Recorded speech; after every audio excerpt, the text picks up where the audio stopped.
Hey, thanks for taking your time to join us here on Polk Place. I'm Brian Lacey, and probably one of my favorite guests because she comes to see me every month. The world famous, often imitated, never duplicated. That would be Jayme Jamison. Hey, thank you for having me. How you doing? Was your Christmas? It was all right. Yeah? Yeah. I'm ready for the new year, man. 2024. Yeah. We're going to kick it off. I am still slightly troubled at how fast last year went.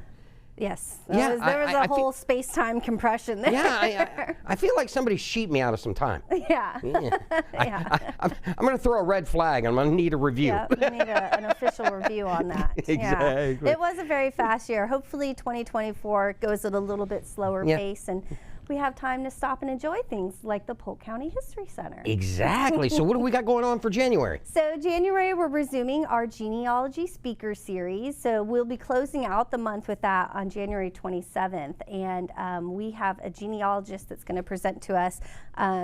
It's kind of fun. She's going to show you all the things that she did wrong, so you don't have to do those things wrong. So kind of a learn from my mistakes. Don't do what I did. Do as I say, not as I do. Yes, yes. Yeah. So she's going to go through, and we'll close the month out with that on January 27th. And of course, that program is offered virtually and in person, which if you haven't had a chance to come into the History Center and meet our new genealogy historian, Shannon Graham, that's a really great opportunity to do that. So as they do that, they're going to do that live? They still doing a little bit tape? How's that working out? A little bit of both. So it's live virtually. So you'll come into the courtroom where we normally have our programming. And Shannon will have the Zoom all set up and everything. So the presenter will present virtually, but there's usually a cadre of about 10 or so people there that come in person for the program, and you get to ask questions. So it's not pre-recorded. Yeah.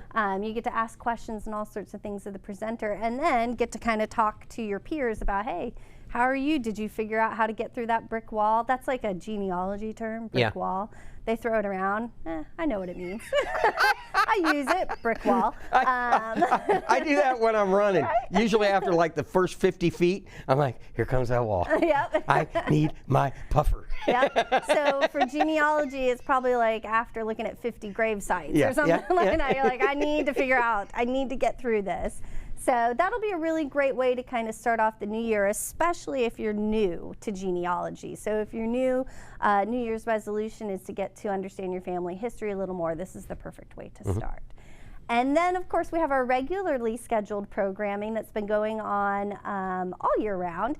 And that starts with January 6th with the Oak Hill Cemetery Tour. Oak Hill is the historic cemetery here in Bartow that's listed on the National Register of Historic Places. And it dates back to the 1860s, but technically the 1850s and the founding of Bartow. So we walk around and talk about some famous people, such as Mr. Jacob Summerlin, that's buried out there. So with all the new residents we have, what I need you to do is stress how important it is to catch this when the weather is cool. Yes, when the weather is cool. And to be honest, if I'm being very, very honest, it was still hot in 2023. So I always, for me personally, it's the January, February, March tours that are the best for the outside tours. April even starts getting too hot again, and I'm like, no, I don't want to be outside. But this is the perfect time to do it. And then, of course, speaking of outside and tours, we have Bartholomew Del Camp will be hosting the architectural tour on January the 20th at the History Center. So lots going on, 3 different Saturdays, so come out and spend some time with us. So that's it for January then, huh? So there was a slight conversation prior to the show going on, and you're kind of a statistic freak. I am. I'm fascinated with data, and I always like to look for what's interesting about something. So let's talk about the Santa data. I was going to say the Santa data. So, you know, Santa comes and he visits with us and gives of his time freely and kindly, and we actually had to extend 2 visits this year to accommodate more children. So I go, I wonder how many children came to see Santa at the History Center. So we had 225 children visit Santa at the History Center. And of course, when Santa comes, you know, he's got his book, so he's got to look up their names.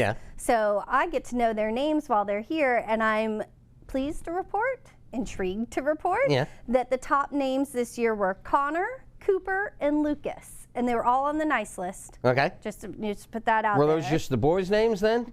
Those were the top names overall. Yeah. We saw 4 of each. And then Cade was up there, C-A-D-E. Cade was a very popular name. And Elena for the girls. Yeah. So we saw a lot of kids this year all on the nice list. Yeah. And, you know, one of the things that people were asking is how do they know when Santa's coming next year? And if you haven't done it yet, we definitely recommend signing up for our newsletter through the Polk County website, because I will announce usually in October when Santa's getting ready to visit. So you can do your mom thing or your dad thing and clear your calendar and get ready for that. So definitely a great feature of Polk County government is there's like 4 newsletters that you can sign up for.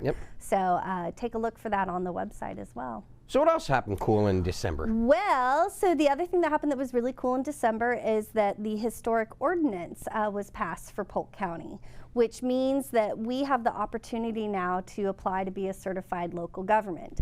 And taking all the legalese out of that and putting it in plain talk, that means it gives the Board of County Commissioners greater ability to designate and identify historic sites in Polk County. So we're super excited about that. Very cool. And did you know you could already help us with designating sites? How do you do that? You get involved with our marker program. So on January 11th at 2:30 here at the admin building, the marker committee will be meeting. And this is the opportunity for you to come in and say, hey, I know a historic site. I don't know what's going to happen to that site. I want to mark it for forever history. We call it history on a stick. It's a marker. And yeah, I knew you'd like that. And you come in and you present to the committee and say, this is why this site is historic. This is what I know about this site, and I would like to enter a conversation, have a historic marker placed at that site.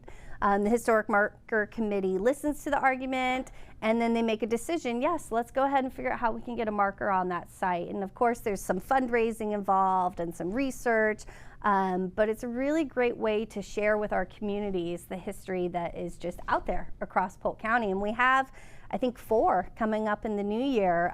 Shady Oak Cemetery, which is out here between Bartow and Homeland.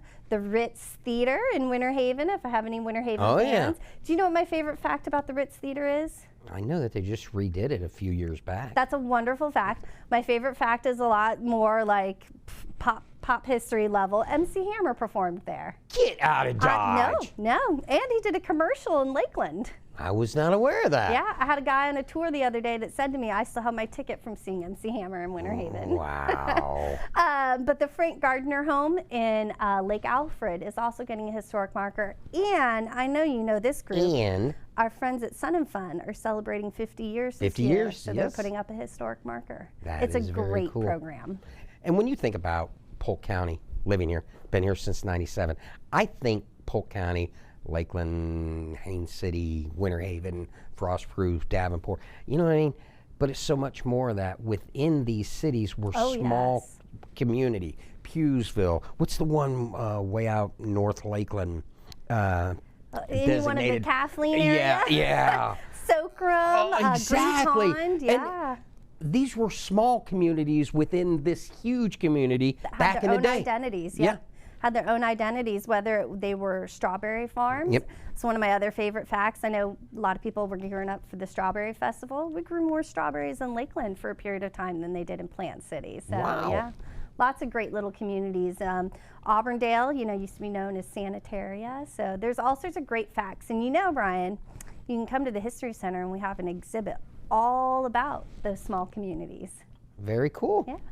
So I guess we'll see you next month, and we'll talk about what's going on in February. Yep, February will be a busy month, so I'm looking forward to it. All right, we'll see you then. Come back. Thank you. All right. Polk County has a rich history and heritage, and the Polk County History Center is continuously thinking of new ways to help Polk residents experience that history. The museum's collection includes natural and cultural objects related to Polk and the greater Central Florida area that represent our history from pre-Columbian to present-day eras. The artifacts on display at the museum represent individuals, cultural groups, and events significant to the region. Located at 100 East Main Street in Bartow, History Center is open from 9 a.m. to 5 p.m. Tuesday through Saturday. You need more information about exhibits, events, or how you can help them, or even go check it out. Look them up on the website at polkhistorycenter.org or give them a call, 863-534-4386. If you enjoyed that episode of Polk Place, I invite you to like, share, and subscribe to the channel, and even check out the next one.